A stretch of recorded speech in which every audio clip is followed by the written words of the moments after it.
너 같은 게 감히 여기 왔어? 가난한 주제에 어디서 구린 냄새를 풍기는 거야? 송년회장에 울려 퍼진 차갑고 날카로운 목소리. 그 말이 끝나기 무섭게 차가운 생수가 유아의 머리 위로 쏟아졌습니다. 키득거리는 웃음소리가 홀을 가득 채웠어요. 전문대 나온 주제에 감히 우리랑 어깨를 나란히 해? 재벌 사모님의 조롱이 끝나지 않았어요. 물에 젖은 채 고개를 떨구고 있는 며느리를 본 순간 구석에 조용히 앉아있던 한 노인이 천천히 일어났습니다. 그날 밤 그가 꺼낸 단 한 통의 전화. 그 전화 한 통이 모든 것을 뒤집어 놓을 줄 누가 알았을까요? 그의 정체는 과연 무엇이었을까요? 시청 전에 구독과 좋아요 꼭 부탁드립니다. 영상 제작에 큰 힘이 됩니다. 집으로 가는 지하철 안에서 유아의 핸드폰이 울렸어요. 여보세요. 유아가 전화를 받았죠.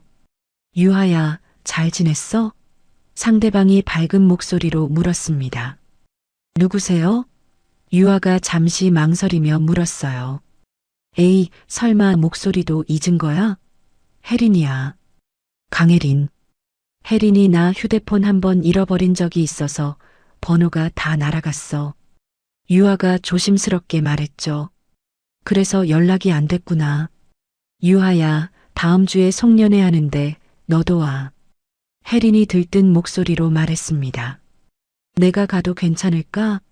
유아가 머뭇거리며 물었어요. 무슨 소리야? 너 전학 가기 전엔 매년 왔잖아. 다들 너 기억해. 근데 난 이제 부모님이.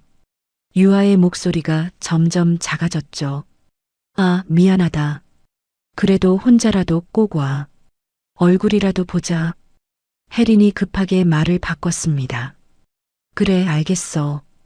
유아는 잠시 창밖을 보며 대답했어요. 집에 돌아온 유아는 남편 도윤에게 송년회 이야기를 꺼냈어요. 여보, 다음 주에 송년회가 있는데 우리 같이 가면 안 될까? 유아가 도윤의 팔을 붙잡으며 말했습니다. 미안해. 바로 전날 상하이 출장이야. 일정이 늦어질 수도 있어서 못 갈 것 같아. 도윤이 미안한 얼굴로 고개를 숙였어요. 괜찮아. 물어만 본 거야. 유아는 애써 웃었죠. 유아는 거실에 앉아 계시던 시아버지 태준에게 다가갔습니다. 아버님, 혹시 저랑 같이 송년회 가주실 수 있으세요? 유아가 두 손을 모으고 말했어요. 내가 그런 데 가면 사람도 많고 시끄럽잖아. 태준이 손사래를 쳤죠. 저 혼자 가기가 좀. 유아의 눈빛이 흔들렸습니다. 태준은 며느리의 얼굴을 보며 마음이 아팠어요. 부모님 없는 며느리가 혼자 가기에는 너무 쓸쓸해 보였죠.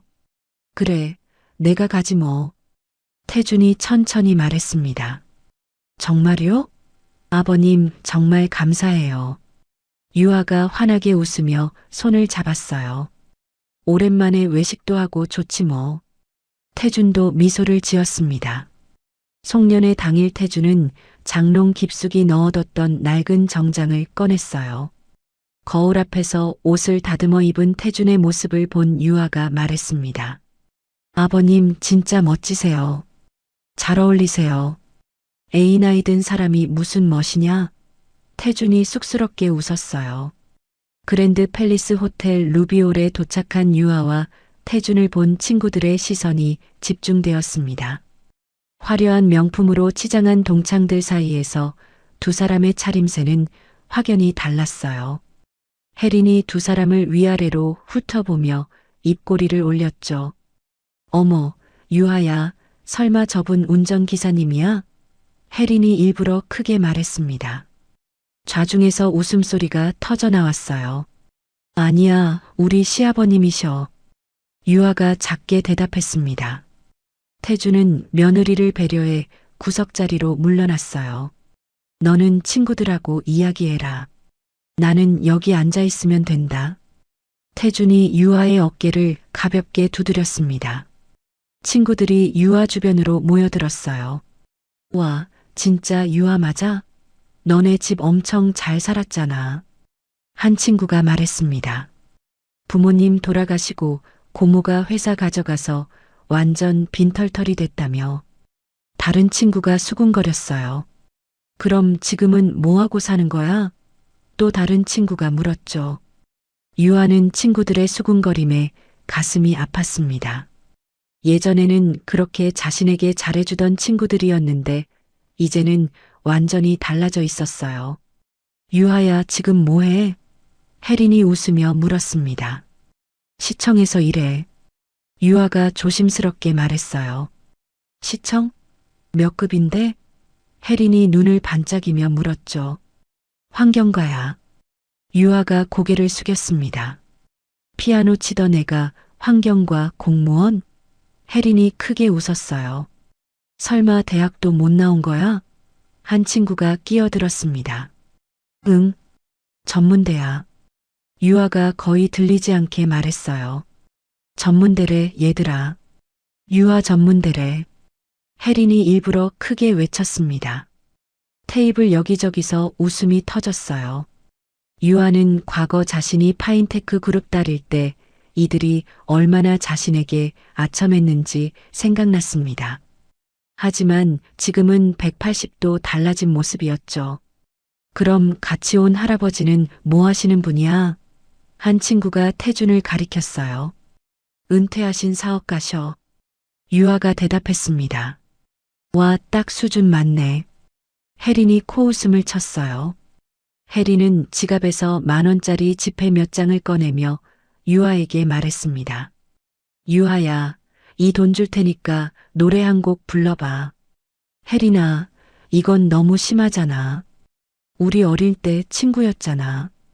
유아가 떨리는 목소리로 말했어요. 혜린의 얼굴이 갑자기 싸늘하게 변했습니다. 누가 친구야? 가난한 환경과 공무원이랑. 혜린이 차갑게 말했어요. 그리고 테이블 위에 생수병을 집어 유아의 머리 위로 쏟아부었습니다. 찬물이 유아의 머리와 얼굴을 적셨어요. 하라면 해. 안 그러면 시장한테 전화해서 너 잘리게 할 거니까. 혜린이 날카롭게 소리쳤습니다. 이때 어른들 테이블에서 혜린의 어머니 정미가 소동을 보고 달려왔어요. 혹시 자신보다 있는 집 자식한테 딸이 실수한 건 아닌지 걱정스러워했죠. 혜린아, 이게 무슨 소란이니? 얘는 처음 보는데 누구야? 정미가 유아를 위아래로 훑어보며 물었습니다. 속으로는 옷차림이 여기 올 만한 애가 아닌데 하고 생각했어요. 엄마, 얘 유아야. 예전에 파인테크 그룹정 아줌마 딸. 혜린이 콧방귀를 끼며 말했습니다. 뭐라고? 정미가 얼굴을 가까이 들이며 다시 보더니 눈을 크게 떴어요. 세상에, 유아 맞네. 그렇게 공주 같던 애가 꼴이 이게 뭐야? 정미가 비웃듯 웃었습니다. 물에 젖은 유아를 본 태준이 자리에서 일어나 다가왔어요. 혜린이라고 했나? 아무리 친구 사이라도 이건 너무 심하네. 당장 사과하게. 태준이 낮지만 분명하게 말했습니다. 뭐야? 지금 나한테 훈계하는 거야? 혜린이 코웃음을 쳤어요. 당신이 누구길래 우리 딸한테 사과하라 말라야? 유아 시아버지래. 은퇴한 사업가. 혜린이 일부러 크게 말했습니다. 유아도 환경과 공무원이야. 엄마 진짜 웃기지? 아이고 세상에. 정미가 손뼉을 치며 비웃었어요. 끼리끼리 만난다더니 딱이네. 사업가 나부랭이가 어디서 감히 우리 딸한테 명령이야? 정미가 목소리를 높였습니다. 아줌마. 유아가 떨리는 목소리로 소리쳤어요. 저 무시하는 건 참아도 시아버님 무시하는 건 못 참아요. 말 좀 가려서 하세요. 정미는 테이블 위에 있던 생수병을 거칠게 집어들었습니다. 분노로 가득 찬 정미의 눈빛이 번뜩였어요. 그리고는 유아의 머리 위로 물을 콸콸 쏟아부었습니다. 물이 유아의 얼굴과 아끼던 원피스를 적시며 바닥으로 떨어졌어요. 이를 지켜보던 동창들이 키득거리며 웃음을 터뜨렸습니다. 야, 유아 샤워 제대로 했네. 한 친구가 손뼉을 쳤어요. 공짜 세수하고도 이런 옷 입을 수 있다니 대단하다. 다른 친구가 웃었습니다. 저런 대접 평생 받아볼 일도 없겠다. 또 다른 친구가 조롱했어요. 루비올은 순식간에 찬물을 끼얹은 듯 정적에 휩싸였다가 다시 동창들의 낄낄거리는 웃음소리로 가득 찼습니다. 그 말은 내가 파인테크 그룹 딸일 때나 통하던 소리야. 정미가 냉정하게 말했어요. 주제 좀 알고 살아, 유아야. 내 엄마가 죽기 전에 한남동 재개발 입찰 가져가서 우리 회사 망할 뻔한 거 난 아직도 잊은 적 없어. 정미가 고인에 대한 말도 서슴지 않았습니다. 내 며느리한테 무슨 짓을 한 겁니까? 태준이 차갑게 물었어요. 냄새나니까 내 앞에서 썩 가세요. 정미가 얼굴을 찌푸리며 쏘아붙였습니다. 이때 루비올 문이 열리며 뒤늦게 도착한 남편 도윤이 유아를 보고 깜짝 놀라 달려왔어요. 유아야, 이게 무슨 일이야? 왜 이렇게 됐어? 도윤이 놀라 소리쳤습니다. 여보.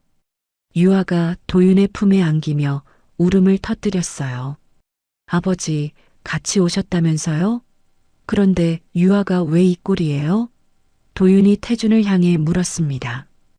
유아 남편이구나. 정미가 비아냥거리며 말했어요. 내가 말해줄게.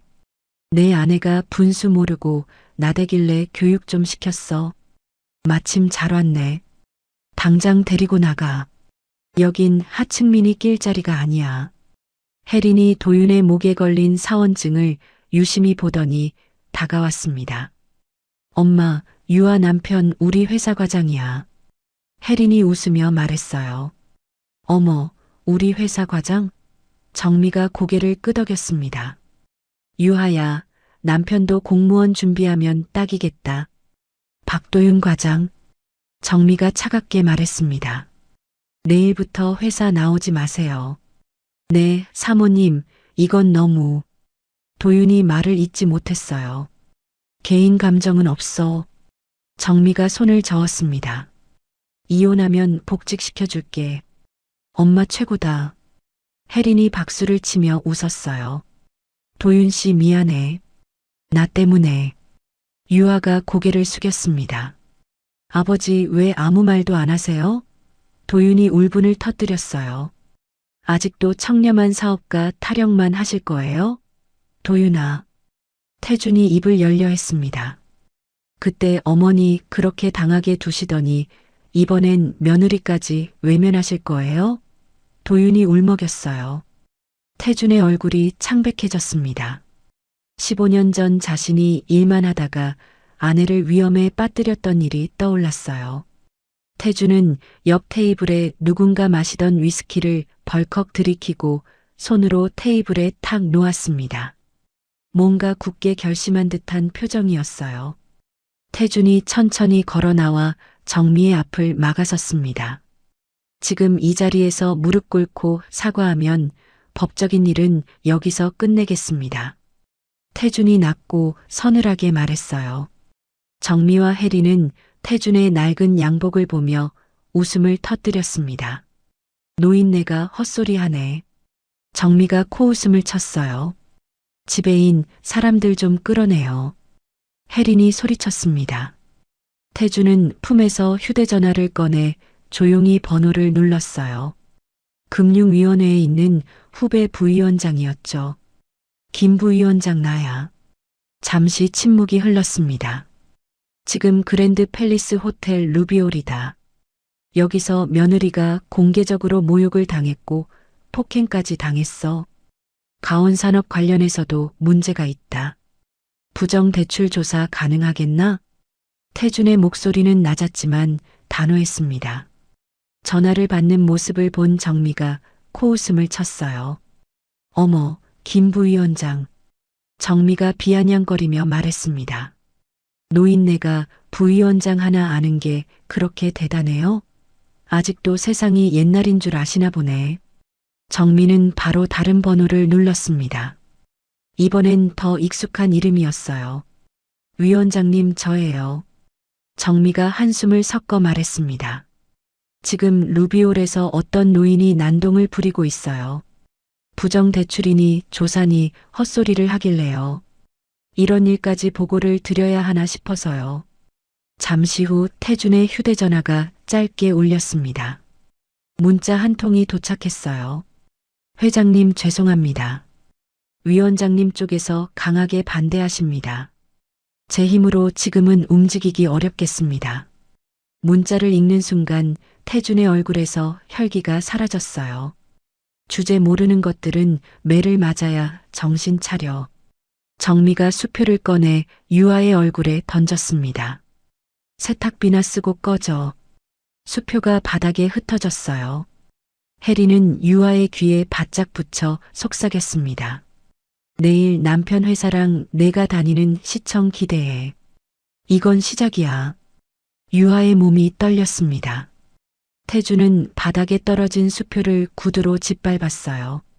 그리고 유아와 도윤을 데리고 호텔을 나섰습니다. 하지만 태준의 눈빛은 이미 달라져 있었어요. 호텔 로비 밖으로 나온 세 사람을 뒤로하고 화려한 조명 아래는 정미와 혜린의 만족스러운 대화 소리가 들려왔습니다. 완벽했어. 이제 쟤네 찍소리도 못할 거야. 정미가 웃었어요. 택시 안에서 유아는 조용히 울었습니다. 도윤은 이를 악물고 고개를 숙였어요. 태주는 창밖을 바라보며 과거를 떠올렸습니다. 집으로 돌아가는 길 세 사람은 각자의 지옥 속에 있었어요. 그리고 아무도 몰랐죠.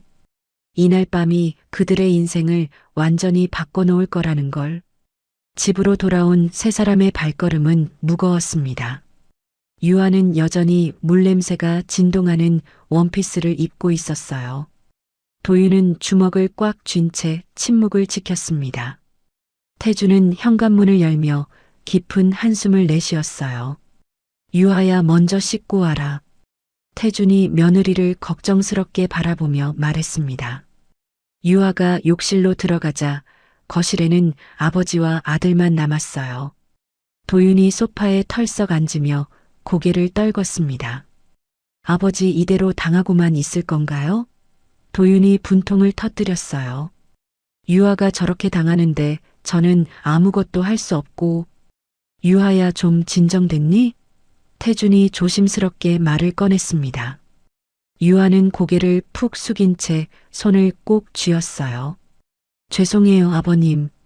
저 때문에 좋은 날 모시고 가서 이런 꼴을 당하게 해서요. 태준은 천천히 고개를 저었습니다. 아니다. 그건 내 잘못이 아니야. 내가 왜 사과를 하느냐? 잠시 말이 끊겼습니다. 태준은 무언가를 생각하듯 유아를 가만히 바라보다가 다시 입을 열었어요. 그런데 유아야. 네. 유아가 조심스럽게 대답했습니다. 아까 그 호텔에서 말이다. 그리고 그 아이가 내뱉던 말들. 내가 늙어서 귀가 어둡다지만 그냥 흘려듣기엔 좀 이상하더구나. 태준의 목소리가 낮아졌어요. 사람들이 다 너를 아는 눈치였고 그 호텔도 내가 처음 와본 것 같지는 않았어. 유아는 잠시 숨을 고르듯 고개를 숙였습니다. 그리고 조용히 입을 열었어요. 저요, 아버님 예전에는 청담동 타워 팰리스에 살았어요. 오늘 만난 애들 다 같은 반이었어요.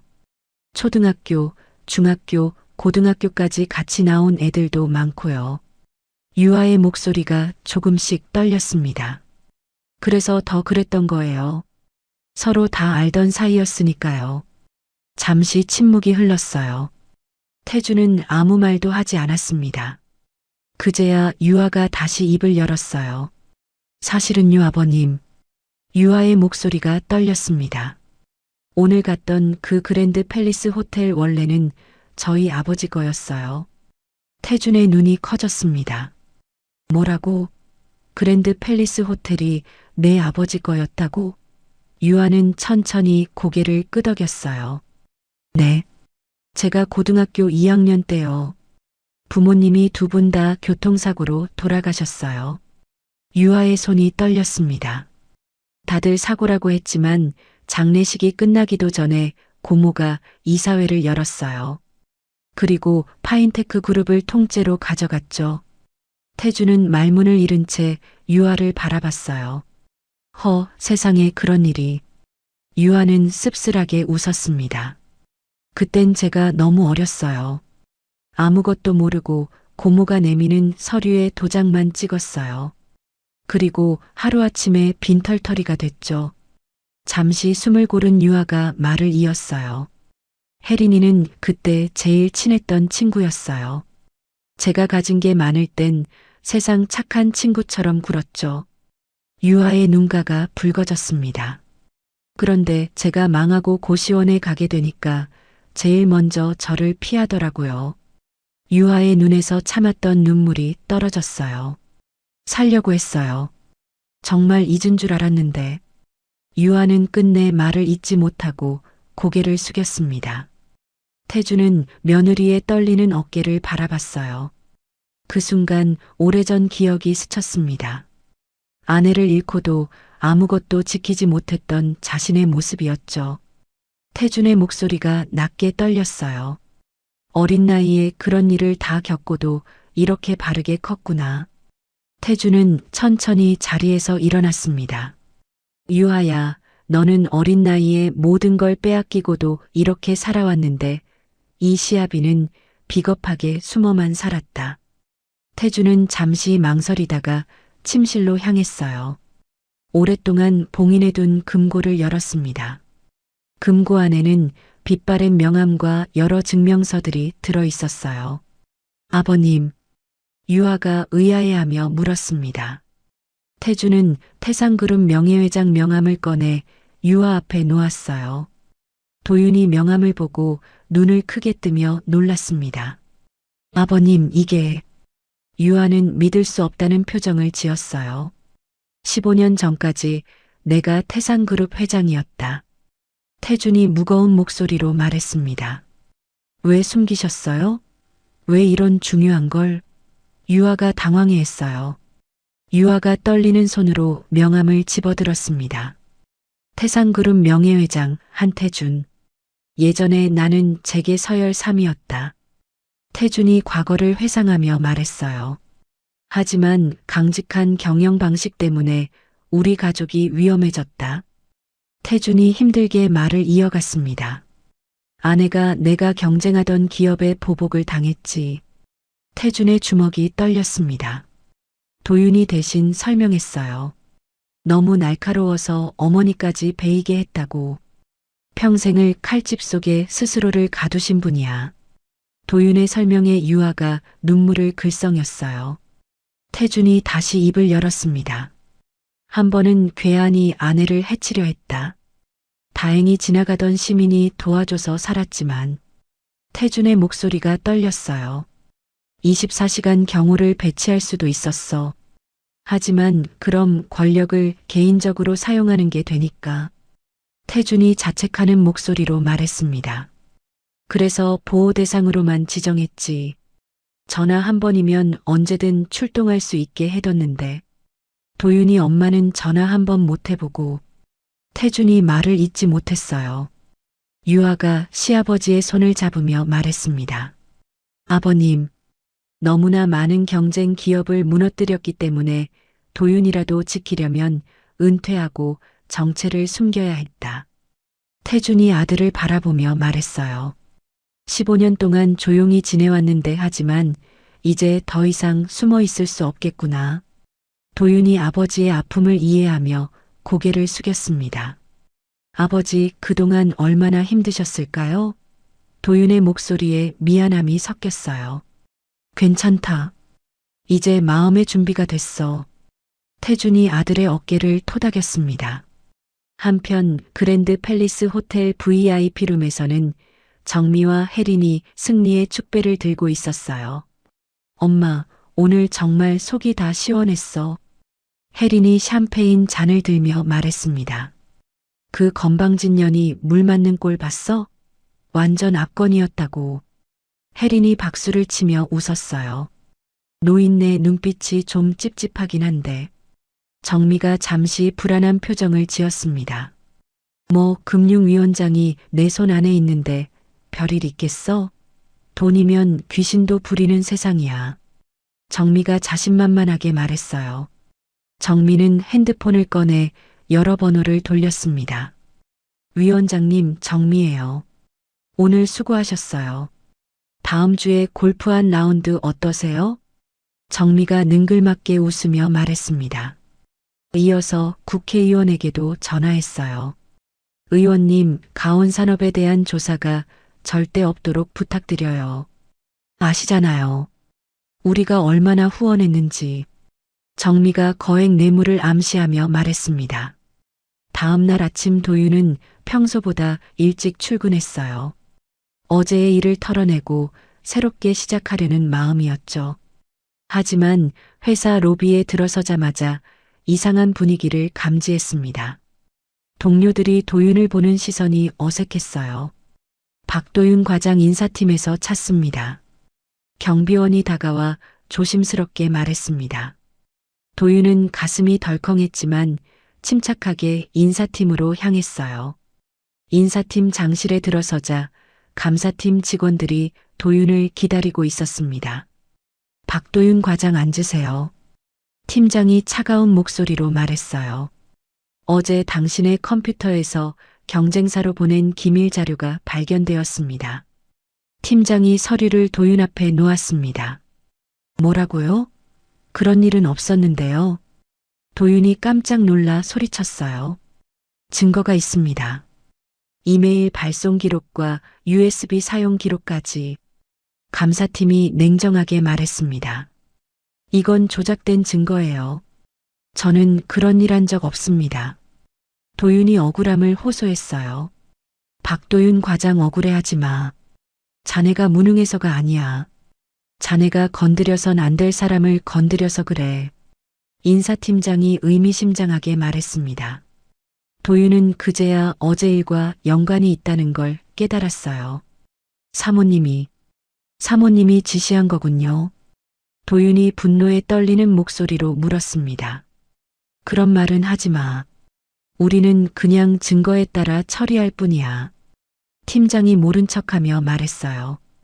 오늘부로 해고 처분입니다. 짐 정리하고 나가세요. 감사팀원이 차갑게 선고했습니다. 보안요원 2명이 도윤의 양팔을 붙들고 사무실로 데려갔어요.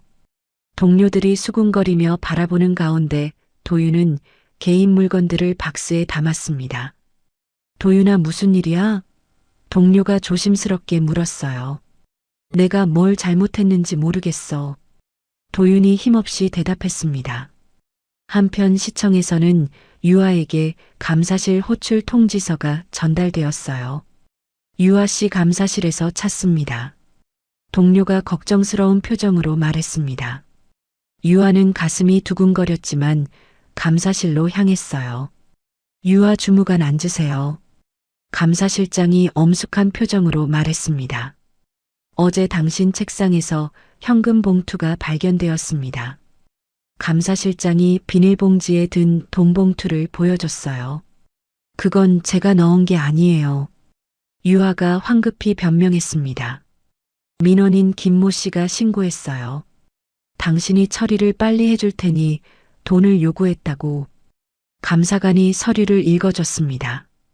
그런 일은 절대 없었어요.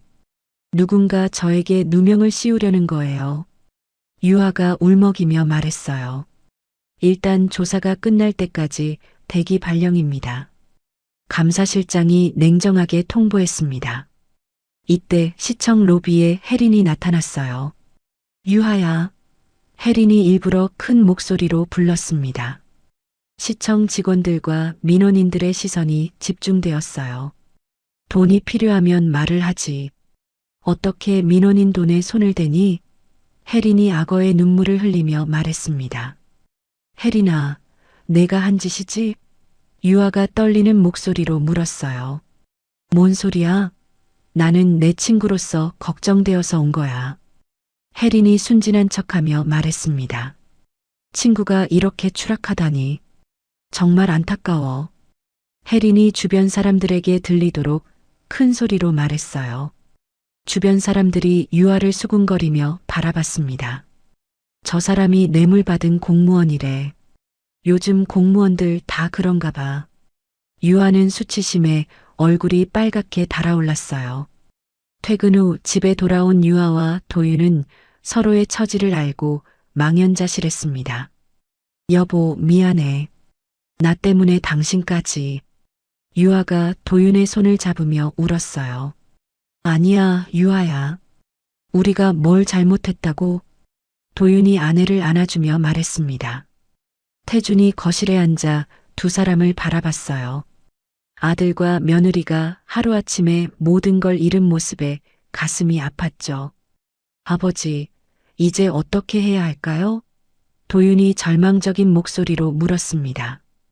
월급도 끊기고 이제 생활을 어떻게 하지? 유아가 두려움에 떨었어요. 세상이 이렇게 불공평할 수가 있나요? 도윤이 주먹을 쥐며 말했습니다.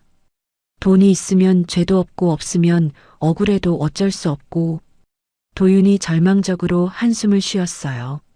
하지만 어젯밤 아버지의 이야기를 들은 후 마음이 조금씩 바뀌고 있었습니다. 아버지 어제 말씀하신 게 계속 생각나요. 도윤이 조심스럽게 말했어요. 저도 너무 감정적으로 말씀드렸나 봅니다. 태준이 거실로 나와 절망에 빠진 두 사람을 바라봤습니다. 너희들은 휴가 받았다고 생각하고 쉬어라. 이제부턴 내가 직접 해결하마. 태준이 단호한 목소리로 말했어요. 아버님 어쩌시려고요?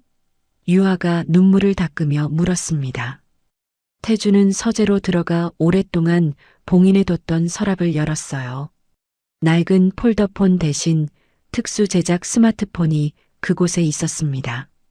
검은 화면에 전원 버튼을 눌러 켰어요. 화면이 밝아지자 여러 번호들이 저장되어 있었습니다. 금융위원장, 국세청장, 시장 모두 태준의 후배이거나 제자들이었어요. 태준의 손가락이 금융위원장 번호 위에서 잠시 머물렀습니다. 거실에서는 여전히 유아의 흐느끼는 소리가 들려왔어요. 앞으로 어떻게 살아야 할지. 아버지 믿어보자, 유아야. 도윤이 아내를 달래며 말했습니다. 가족의 목소리가 태준의 마음을 더욱 굳게 했어요. 태준이 스마트폰을 꽉 쥐며 결심을 굳혔습니다. 더 이상 침묵할 수 없었죠. 태준의 눈빛에는 예전의 날카로운 빛이 되살아나고 있었어요.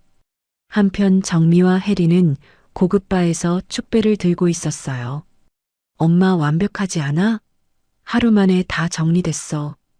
혜린이 샴페인을 마시며 웃었습니다. 이제 저 가족들은 완전히 끝났어. 다신 우리 앞에서 까불지 못할 거야. 정미가 만족스러워하며 말했어요. 하지만 이들은 몰랐습니다. 자신들이 깨운 것이 얼마나 무서운 존재인지를요. 폭풍이 몰아치기 직전의 고요함이었습니다. 그날 밤 늦게 태준은 서재에서 스마트폰을 켜고 첫 번째 번호를 눌렀어요. 신호음이 몇 번 울리자 상대방이 전화를 받았습니다. 여보세요. 금융위원장의 목소리가 들려왔어요. 나다 한태준이야. 태준이 차분하게 말했습니다. 회장님? 아니 이게 얼마만입니까? 정말 한태준 회장님 맞으십니까? 위원장이 놀란 목소리로 대답했어요. 이젠 자네가 위원장인데 아직도 나한테 회장이라고 하면 어떡하나? 위원장 체면이 있지. 태준이 웃으며 말했습니다. 에이, 제가 습관이 돼서요. 그동안 연락도 안 되시고 잘 지내셨습니까? 위원장이 반갑게 물었어요. 그런데 회장님 15년 전 은퇴하신 후 어떻게 지내셨어요? 가끔 자문 부탁드리고 싶었는데 연락이 안 되더라고요. 잘 못 지냈다네. 그래서 염치불구하고 전화했어. 태준이 담담하게 말했습니다. 가온산업 부정 대출 조사 가능하겠나? 내가 내 인생 처음이자 마지막으로 권력이라는 칼 좀 휘둘러 보려 하네. 태준의 목소리에 서늘함이 깃들었어요. 위원장이 잠시 침묵했다가 조심스럽게 말했습니다. 가온산업 박찬호 회장 건 말씀이시군요. 저도 털고 싶은 마음은 굴뚝 같습니다만 아시다시피 그쪽이 워낙 로비를 촘촘하게 해놔서요. 국회 쪽이랑 제 위 라인까지 돈을 꽤 풀었습니다. 위원장이 어려움을 토로했어요. 윗선 외압이 만만치 않을 겁니다. 태준이 전화를 찌르듯 물었습니다. 혹시 자네도 받아먹었나? 아이고, 회장님, 제가 10원 한 장이라도 받았으면 회장님이 저를 후임으로 추천하고 나가셨겠습니까? 위원장이 펄쩍 뛰며 말했어요. 전 떳떳합니다. 그리고 회장님, 사실 제가 지금까지도 가끔 어려운 사안이 있으면 회장님 말씀을 떠올리며 결정했어요. 방금 전에 개인 메일로 자료 하나 보냈네. 태준이 핸드폰을 조작하며 말했습니다. 그랜드 팰리스 호텔 송년회에서 내 며느리가 모욕당하는 CCTV 원본이야. 모자이크 없이 정확하게 내보내게. 잠시 후 위원장이 자료를 확인한 듯 탄식했습니다. 아, 이거 진짜 너무 하는군요. 재벌 3세 갑질. 이거 뉴스 나가면 국민들 뒤집어질 겁니다. 회장님, 이 정도면 여론이 완전히 돌아설 거예요. 그래. 국회놈들도 여론이 들끓으면 뜨거워서 가온산업 손절할 수밖에 없어. 태준이 계획을 설명했습니다. 내가 이 자료로 물꼬를 터줄 테니 그 뒤에 밀고 들어가서 박살내는 건 현직인 자네 몫이야. 대충 어떤 이야기인지 알겠습니다. 위원장이 단호하고 비장하게 말했어요. 대충 알면 안 되지. 태준의 목소리가 차가워졌습니다. 오늘 내 아들놈은 가온산업에서 부당해고 당했고 며느리는 시청에서 조작된 뇌물 혐의로 쫓겨났네. 먼지 하나, 티끌 하나까지 탈탈 털어. 가온산업 진짜 미쳤군요. 회장님 가족을 건드려요. 위원장이 분노 서린 목소리로 말했습니다. 여론 불붙는 즉시 제가 직접 금감원 특별감사팀 이끌고 압수수색 들어가겠습니다. 김 국장한테는 내가 연락 따로 해둘 테니. 태준이 구체적으로 지시했어요. 가온산업 비리가 한두 개가 아닐 텐데 회사 공중분해됩니다. 회장님 괜찮겠습니까? 위원장이 확인했습니다. 없는 죄를 만들진 않지. 태준이 단호하게 말했어요. 준비하겠습니다. 전화를 끄는 태준은 숨을 고를 새도 없이 바로 다음 번호를 눌렀습니다.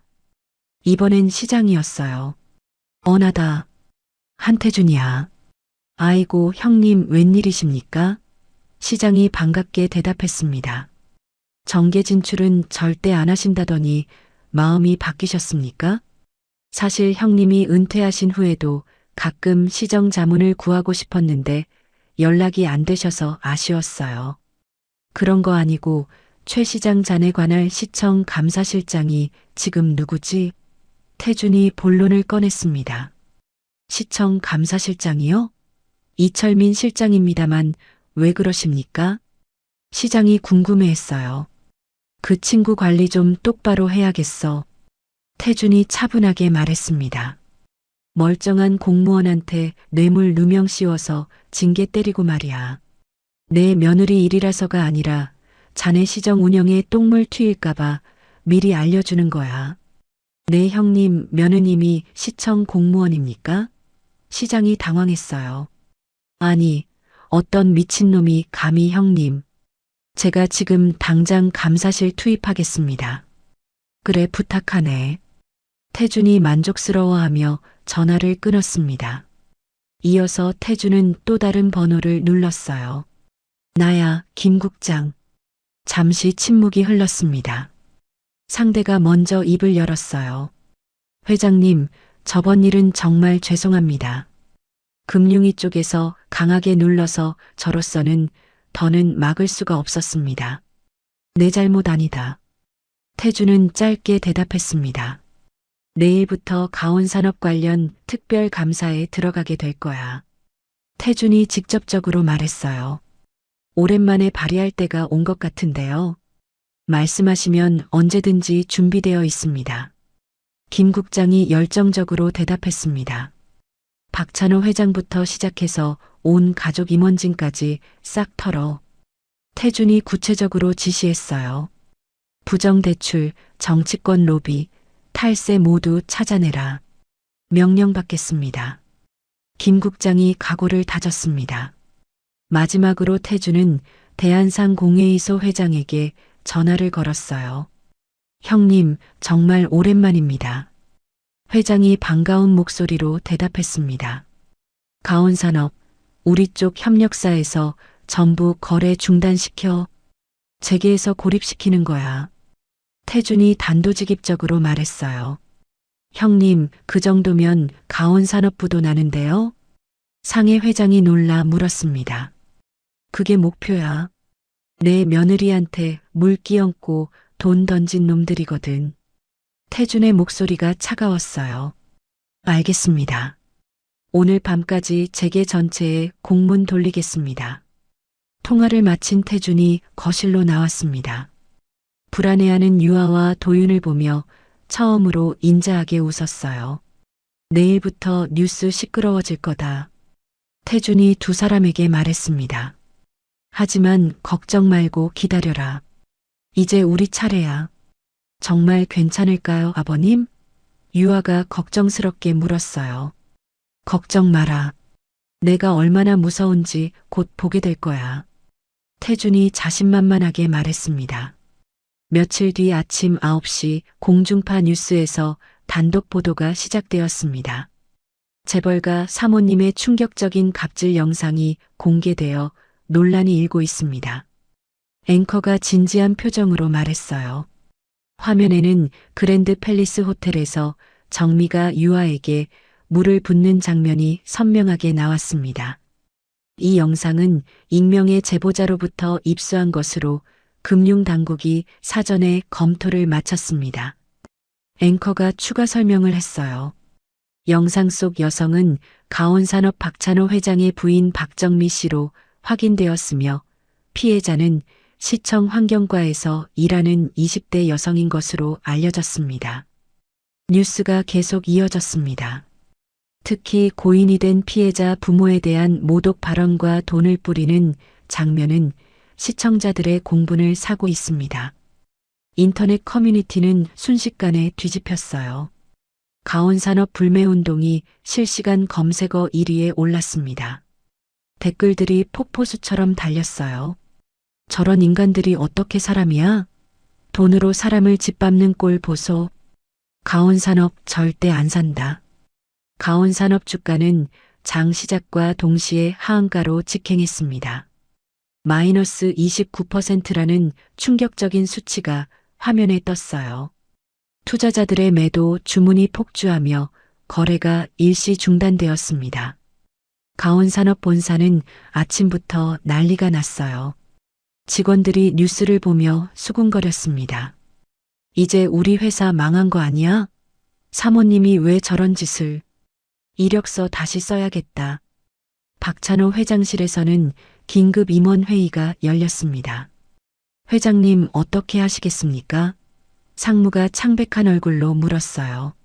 주가가 이미 바닥을 쳤는데 더 떨어지면. 닥쳐. 지금 그런 소리 할 때야?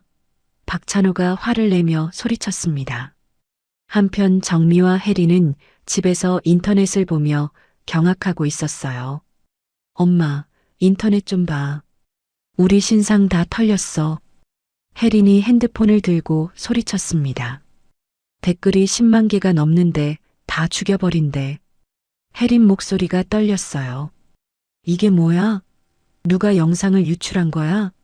정미가 분노하며 말했습니다. 호텔 측에서 센 건가? 아니면 그 늙은이가 뭔가 했나? 정미가 태준을 의심했어요. 정미는 급히 금융위원장에게 전화를 걸었습니다. 위원장님, 지금 당장 뉴스 중단시키세요. 정미가 다급하게 소리쳤어요. 하지만 금융위원장의 대답은 차가웠습니다. 죄송합니다, 사모님. 지금 여론이 안 좋아서 제가 나설 수가 없습니다. 한태준 회장님이 저를 직접 무슨 일을 벌이신 거예요? 위원장의 목소리에 당황이 섞였어요.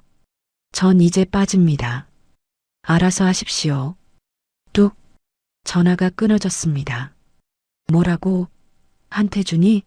정미가 어리둥절해 했어요. 엄마 한태준이 누구야? 혜린이 물었습니다. 모르겠어. 그런 사람 처음 들어봐. 정미가 불안해했습니다. 이어서 국회의원들에게도 연락했지만 결과는 마찬가지였어요. 정미 씨, 지금 저희도 어려워요. 여론이 이런데 어떻게 도와드려요? 선거 생각해서라도 지금은 거리를 두겠어요. 정치인들이 하나둘 손을 뗐습니다. 같은 날 오후 금융감독원 특별감사팀 30명이 가온산업본사에 진입했습니다. 영장 집행합니다. 김 국장이 확성기를 들고 외쳤어요. 방해하는 인원은 전원 공무집행방해로 현행범 체포합니다. 보안 요원들이 막아서려 했지만 소용없었어요. 벽이고 바닥이고 다 뜯어. 김 국장이 강력하게 지시했습니다. 수사관들이 건물 안으로 쏟아져 들어갔어요. 박찬호 회장실에서는 긴급회의가 한창이었습니다. 회장님, 어떻게 하시겠습니까? 임원들이 창백한 얼굴로 물었어요. 이때 사무실 문이 박차고 열렸습니다. 감사관입니다. 모두 손 들고 벽에 기대세요. 박찬호는 믿을 수 없다는 표정이었어요. 이게 무슨 영장이 있습니까? 여기 있습니다. 부정대출, 횡령, 정치자금법 위반 혐의요. 감사관이 영장을 내밀었습니다. 한편 박찬호의 자택에서도 동시에 압수수색이 시작되었어요. 정미와 혜린이 잠에서 깨어 황급히 거실로 나왔습니다. 이게 뭐예요? 왜 우리 집에? 정미가 소리쳤어요. 부인 조용히 하세요. 수사에 협조해 주시기 바랍니다. 수사관이 냉정하게 말했습니다. 감사관들은 집안 곳곳을 뒤지기 시작했어요. 서재, 침실, 심지어 화장실까지 샅샅이 뒤졌습니다. 엄마, 이거 진짜야? 꿈이야? 혜린이 떨리는 목소리로 물었어요. 닥쳐, 지금 그런 소리 할 때야? 정미가 화를 내며 대답했습니다. 회장실에서는 수사관들이 벽을 뜯어내고 있었어요. 여기 뭔가 있습니다. 한 수사관이 소리쳤습니다. 책장 뒤 비밀 공간에서 이중 장부가 발견된 거였어요. 대박이네요. 정치인 로비 리스트까지 다 있어요. 김 국장이 장부를 펼쳐보며 만족스러워했습니다. 국회의원, 금융위원, 심지어 감사원장까지. 이거 완전히 끝났네. 수사관들이 증거를 차곡차게 수집했어요. 박찬호는 수갑이 채워진 채 연행되고 있었습니다. 이건 음모예요. 누군가 저희를 함정에 빠뜨린 거예요. 박찬호가 억울함을 호소했어요. 하지만 아무도 들어주지 않았습니다. 정미와 혜린도 마찬가지였어요. 엄마, 우리도 잡혀가는 거야? 혜린이 울먹였습니다. 박정미 씨 동행해 주시기 바랍니다.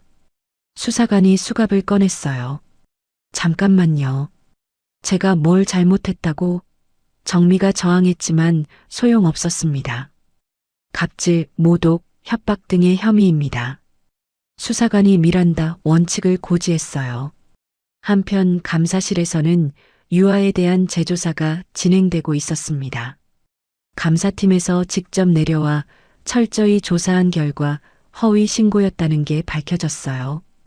유아 주무관 조사 결과 무혐의로 판명되었습니다. 감사실장이 정중하게 말했습니다. 허위 신고를 한 사람은 따로 처벌하겠습니다. 내일부터 정상 근무하시면 됩니다. 유아는 믿을 수 없다는 표정이었어요. 정말인가요? 네. 이번 일로 불편하셨을 텐데 죄송합니다. 감사실장이 고개를 숙였습니다. 집에 돌아온 유아가 소식을 전하자 도윤이 기뻐했어요. 다행이야, 유아야. 이제 정말 괜찮아질 거야. 도윤이 아내를 안으며 말했습니다. 아버지 덕분이야. 아버지가 뭔가 하신 거 맞지? 도윤이 태준을 바라봤어요. 태준은 조용히 미소만 지었습니다. 다행이구나. 이제 마음 놓고 일해라. 태준이 며느리의 손을 다독이며 말했어요. 그날 저녁 주요 방송사마다 속보가 터졌습니다. 가온산업 전 계열사에 대한 전면 수사가 시작되었으며 앵커가 긴급 뉴스를 전했어요. 부정대출 규모만 1,200억 원대로 추정되고 있습니다. 화면에는 가온산업 본사에서 압수품을 나르는 감사관들의 모습이 나왔습니다. 또한 박찬호 회장 일가의 역외 탈세 의혹도 포착되어 국세청이 특별 세무조사에 착수했습니다. 뉴스가 계속 이어졌어요. 추정 규모는 5천억 원대로 홍콩과 케이맨 제도의 페이퍼 컴퍼니를 설립한 정황이 드러났습니다. 인터넷은 다시 한번 들끓었습니다. 역시 재벌들은 다 똑같네. 저 정도 규모면 회사 망하는 거 아니야? 국민 세금으로 살면서 탈세를 해? 포털 사이트 실시간 검색어 상위 10개 중 8개가 가온산업 관련이었어요. 한편 대한상공회의소에서는 긴급 이사회가 소집되었습니다. 각 그룹 회장들이 모여 앉았어요. 가온산업과의 모든 거래를 중단하겠습니다. 한 재벌 회장이 선언했습니다. 저희도 동참하겠습니다. 또 다른 회장이 따라 말했어요. 순식간에 200여 개 대기업이 가온산업과 거래 중단을 선언했습니다. 협력 업체들도 줄줄이 계약을 해지했어요. 오전 10시 가온산업 주가는 마이너스 25% 폭락했습니다. 거래가 정지되었어요. 가온산업 본사 로비는 아수라장이 되었습니다. 투자자들이 몰려와 환불을 요구했어요. 직원들은 이력서를 쓰기 시작했습니다. 이제 이 회사 끝났어. 월급이라도 받을 수 있을까? 한때 승승장구하던 대기업이 하루 만에 무너지고 있었어요. 검찰청으로 향하는 차 안에서 정민은 절망에 빠졌습니다. 이게 다 그 늙은이 때문이야. 엄마, 그 할아버지가 뭔데 이런 일이 생기는 거야? 혜린이 불안해했어요. 한태준이 대체 누구야? 정미가 중얼거렸습니다. 한편 태준은 거실에서 뉴스를 보고 있었어요. 유아와 도윤도 함께 앉아 있었습니다. 아버님, 정말 대단하세요. 도윤이 감탄하며 말했어요. 아직 끝난 게 아니야. 이제부터가 시작이지. 태준이 차분하게 말했습니다. 이때 태준의 핸드폰이 울렸어요.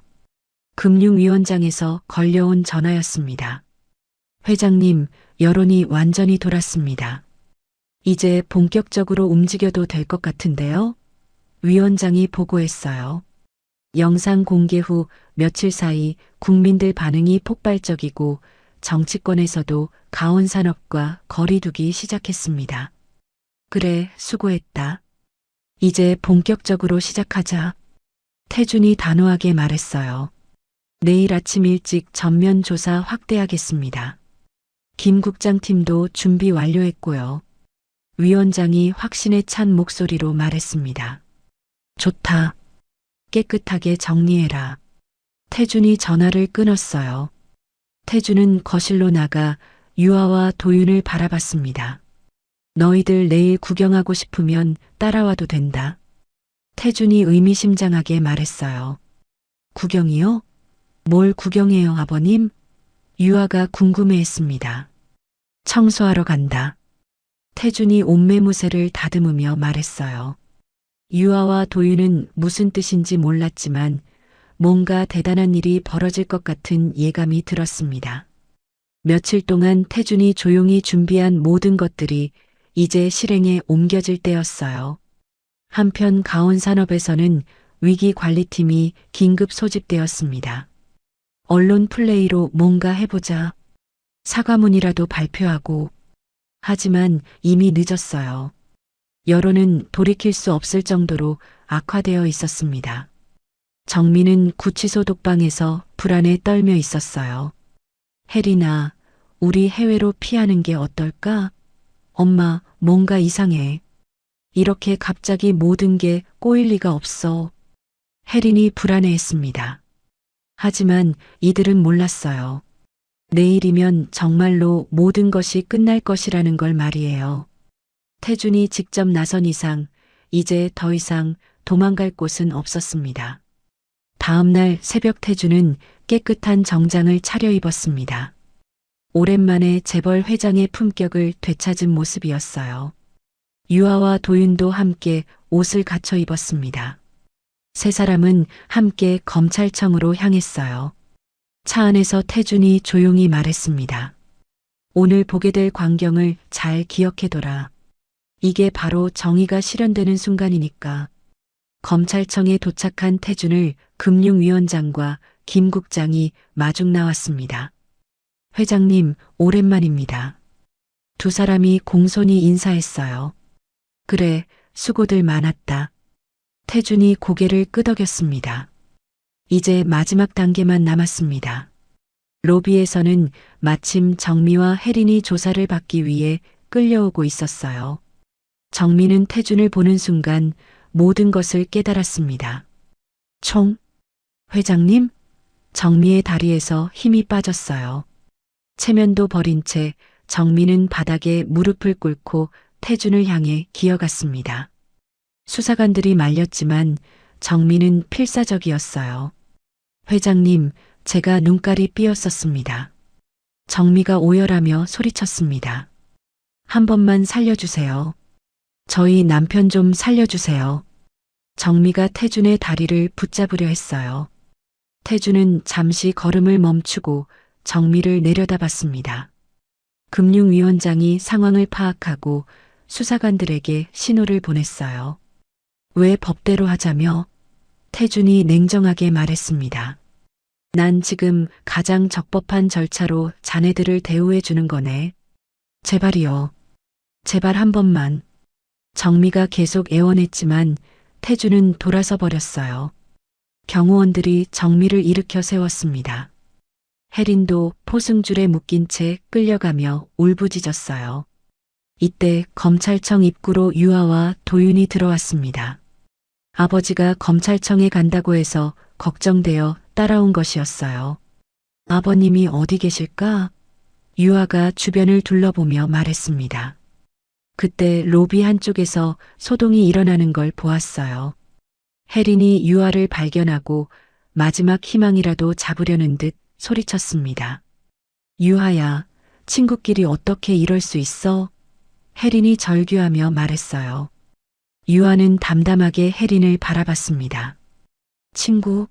내가 언제 날 친구로 생각했니? 유아가 차분하게 말했어요. 난 내 감정 쓰레기통이었지. 혜린은 더 이상 할 말이 없었어요. 과거 자신이 유아에게 했던 모든 일들이 떠올랐습니다. 유아야, 미안해. 혜린이 힘없이 중얼거렸어요. 이제 와서 미안하다고? 유아가 씁쓸하게 웃었습니다. 넌 한 번도 진심으로 사과한 적 없잖아. 혜린이 끌려가는 모습을 본 유아는 복잡한 감정이 들었어요. 한편으로는 속이 시원했지만 다른 한편으로는 허무함도 느꼈습니다. 이제 끝났네요. 유아가 도윤에게 말했어요. 그래, 이제 정말 끝이야. 도윤이 아내의 손을 잡으며 대답했습니다. 아버지 덕분이야. 정말 고마워. 태준은 로비를 가로질러 걸어가며 말했어요. 법은 만인에게 평등하다. 그게 내가 평생 믿어온 신념이야. 태준의 목소리에는 흔들림이 없었어요. 검찰청 밖으로 나온 세 사람을 기자들이 둘러쌌습니다. 한 회장님, 한 말씀 해주세요. 이번 수사의 배경이 뭔가요? 하지만 태준은 아무 말 없이 지나갔습니다. 차 안에서 유아가 물었어요. 아버님, 이제 정말 끝난 건가요? 아직 재판이 남았지. 하지만 증거가 확실하니까 결과는 뻔하다. 태준이 담담하게 대답했습니다. 그동안 참 힘드셨겠어요. 유아가 시아버지를 걱정했어요. 괜찮다. 이제 마음이 편하구나. 태준이 처음으로 편안한 미소를 지었습니다. 가온산업은 그날로 사실상 끝이 났어요. 주가는 상장 폐지 수준까지 떨어졌고 임직원들은 이력서를 준비하기 시작했습니다. 그날 밤 태준은 오랜만에 깊게 잠들었습니다.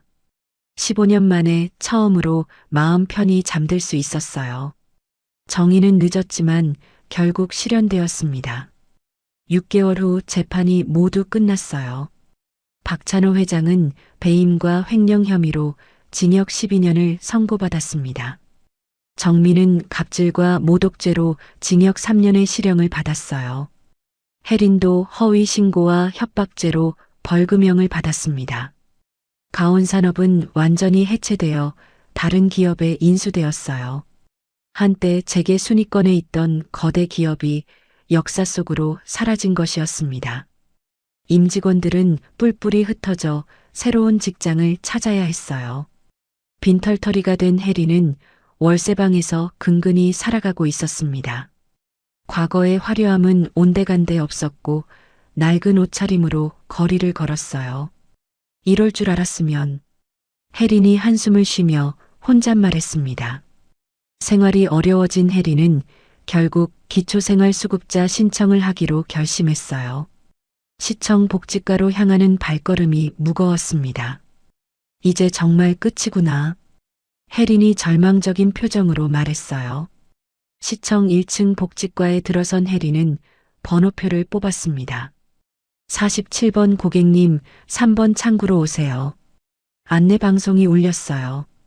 혜린이 3번 창구로 향했습니다. 창구에 앉아있던 담당 공무원을 본 순간 혜린은 얼어붙었어요. 그곳에는 다름 아닌 유아가 앉아 있었습니다. 유아는 혜린을 보고도 전혀 놀라지 않았어요. 어서 오세요. 어떤 업무로 오셨나요? 유아가 업무용 목소리로 물었습니다.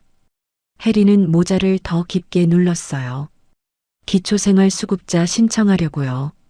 혜린이 작은 목소리로 말했습니다. 신분증과 관련 서류 주세요. 유아가 차분하게 말했어요. 혜린이 떨리는 손으로 서류를 건넸습니다. 유아는 서류를 꼼꼼히 검토했어요. 기초수급자 신청 서류가 미비하네요.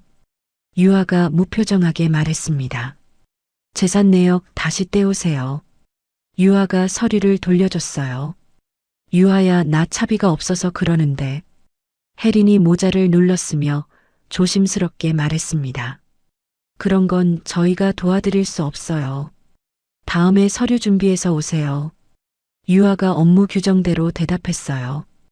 혜린은 더 이상 할 말이 없었습니다. 과거 자신이 유아에게 했던 모든 일들이 떠올랐어요. 유아야, 정말 미안해. 혜린이 힘없이 중얼거렸습니다. 하지만 유아는 이미 다음 민원인을 부르고 있었어요. 혜린은 수치심에 고개를 떨구고 시청을 나갔습니다. 그날 저녁 집에 돌아온 유아가 오늘 있었던 일을 말했어요. 오늘 혜린이가 왔어요. 유아가 담담하게 말했습니다. 정말? 어떻게 됐다고? 도윤이 궁금해했어요. 기초수급 신청하러 왔는데 서류가 미비해서 돌려보냈어요. 유아가 설명했습니다. 태준이 고개를 끄덕였어요. 그래, 원칙대로 하는 게 맞다. 법 앞에서는 모두가 평등하니까. 태준이 유아의 어깨를 토닥이며 말했습니다. 며칠 후 태준은 유아와 도윤을 거실로 불렀어요. 테이블 위에 통장과 부동산 등기권리증을 놓았습니다. 이게 뭐예요, 아버님? 유아가 궁금해했어요. 이 돈 뇌물 아니다. 태준이 웃으며 말했습니다.